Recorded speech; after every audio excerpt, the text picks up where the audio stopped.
Hello everyone, and welcome to this week's edition of the Comic Shop Adventures, my weekly excursion where I leave the homestead here at Athletic Geek HQ in search of my bounty of comics, graphic novels, collectibles, action figures, and all things in between.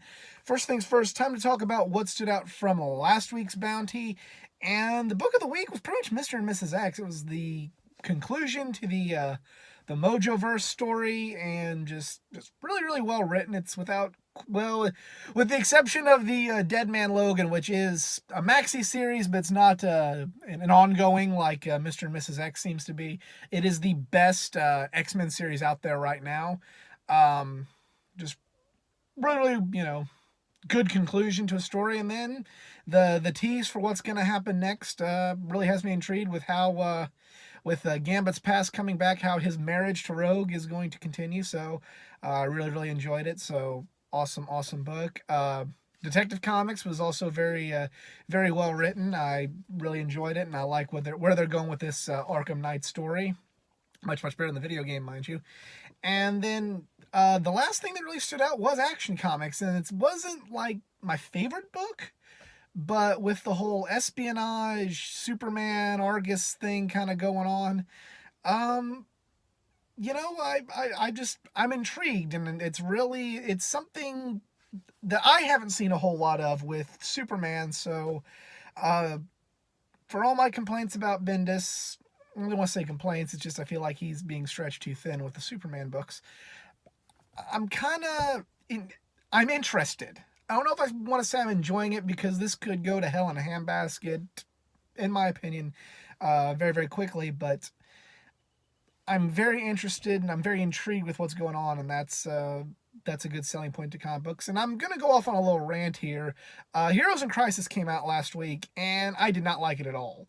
But that's not what I'm going to rant about. As you've heard on previous adventures, I am not the biggest Tom King fan. I love some of his work. I hate some of his work.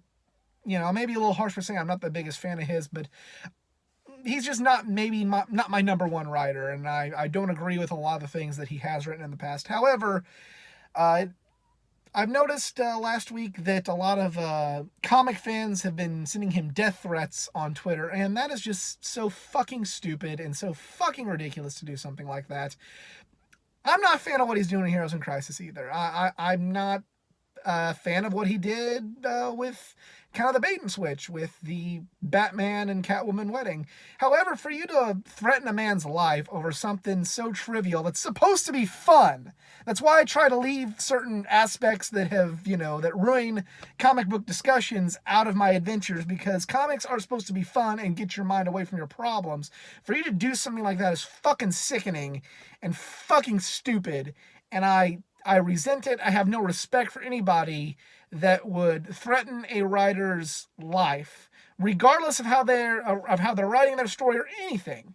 If you were to do something like that, then you're stupid, and you're not welcome in this community. So, yeah, that's pretty much my rant on that whole situation. But I'll see you guys when I get back here with this week's bounty. Hey everyone, I am back here at the homestead here at Athletic Geek HQ.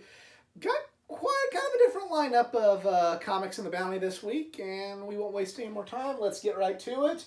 Starting with number one, probably the one that I'm looking forward to the most, Rocko's Modern Afterlife, number 2. I love the first issue in this, no pun intended, new modern take on one of my favorite childhood shows, just with all the updates. It's like a zombie apocalypse with people and being obsessed with technology and streaming and social media. It's somewhat of an intelligent commentary on how the world is today, but being used with Rocko. It's just really awesome. I really love this book, and I cannot wait to continue reading it.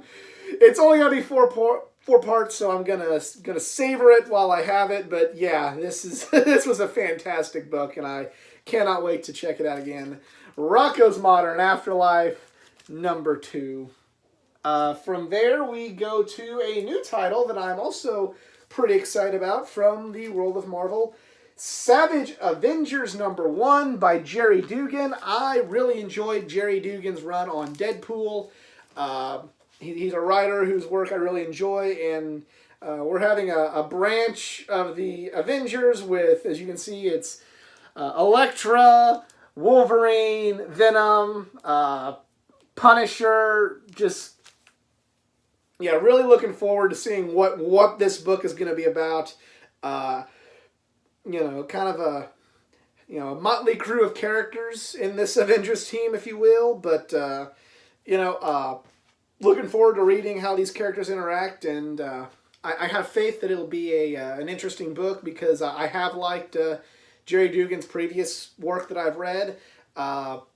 We'll see if this standard that I've set for this book in my head is good or a detriment to this book. But I'm really looking forward to this very, very interesting looking Avengers title, Savage Avengers #1. And speaking of Deadpool, we go to Deadpool #12 by Scotty Young. Like I said before in the past, they've kind of done an overarching story the last few weeks or last few months with this book.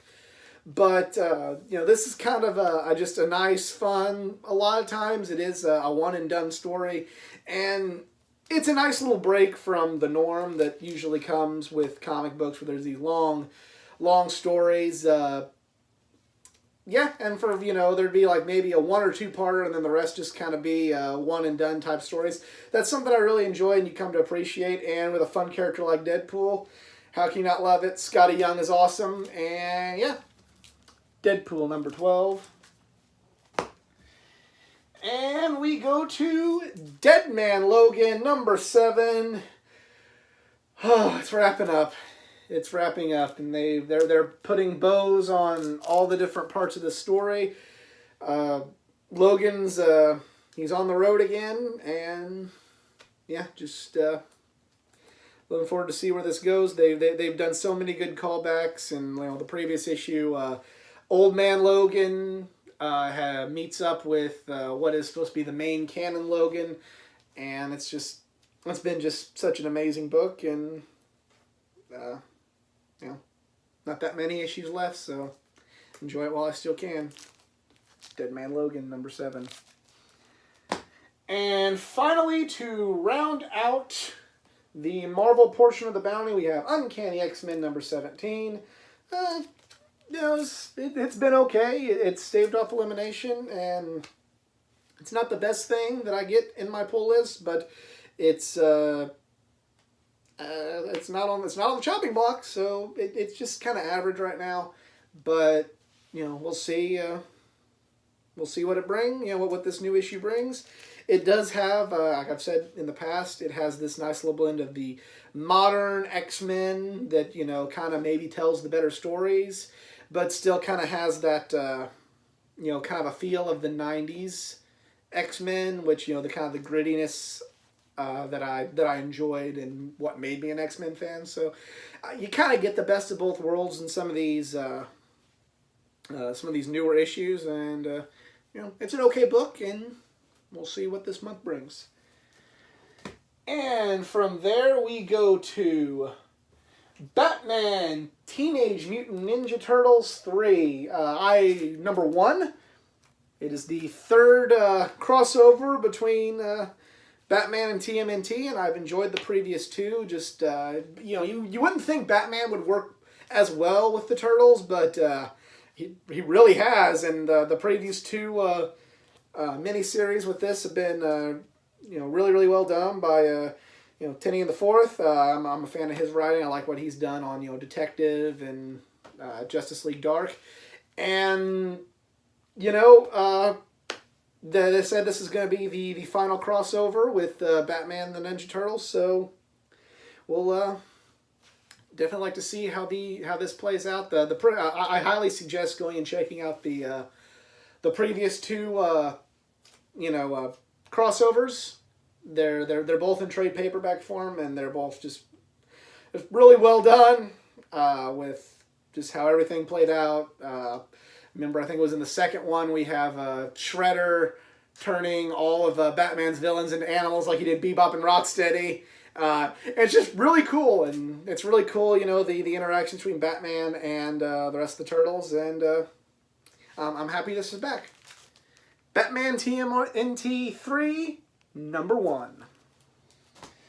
And speaking of Batman, we have Batman #70. Tom King, who, like I said, I'm not really, I'm up and down on his writing. There's some stuff I love, there's some stuff I hate, but I'm definitely on his side with what he went through last week. They kind of, even though I'm still a little salty about the bait and switch, they kind of put a nice little, I'm going to say a nice bow, but a decent little bow on everything with the last issue of this, and looks like he's ready to start anew with a new arc, and we'll see how that plays out. Well, I don't know what's in store. I haven't read the preview for this yet, but definitely,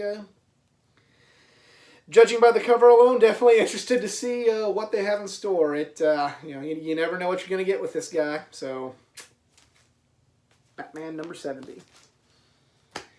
From there, we go to The Green Lantern #7.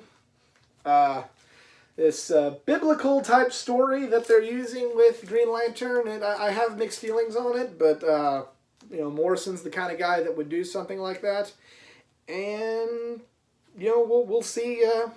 We'll see how this plays out. This is not my favorite work that Morrison has done, but I do appreciate what Morrison is doing, if that makes sense to you. It's not my favorite of all of his, but it's not up there. It's not as good as his JLA or his All-Star Superman, or hell, even his Batman Incorporated. But Morrison has this a really good ability to take something that was corny from the character's first, earlier days, bring it into a modern era and make it not feel quite as corny.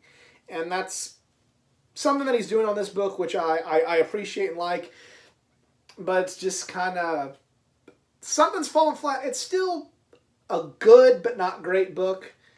I just feel like something's missing, but it's still something that I do enjoy reading every time it is part of my bounty.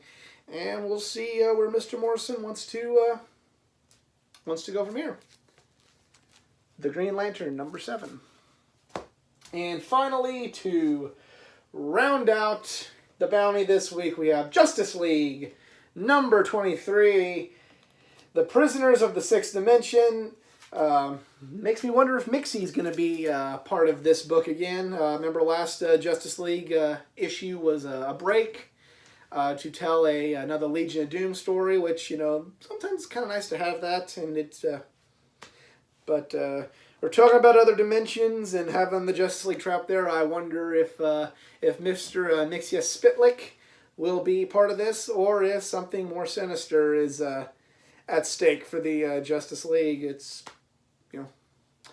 a fine book, and one that I look forward to reading every time it's part of my bounty, and this is no exception. Justice League #23. And that is it for me this week. Let me know what you picked up at your local comic shop in the comments section below. If you enjoyed this video and like to see others like it, please like, share, and subscribe. Content not just from the world of comic books, but from the world of pro wrestling, gaming, and all things geek culture. Be sure to go like my Facebook page at facebook.com/athleticgeek89. Included every Thursday on that page is my collection comic of the week, where I talk about one of my old comics from the thousands that I have in my collection, and that is exclusive to my Facebook page. But other than that, I'm out. You all be cool. Later.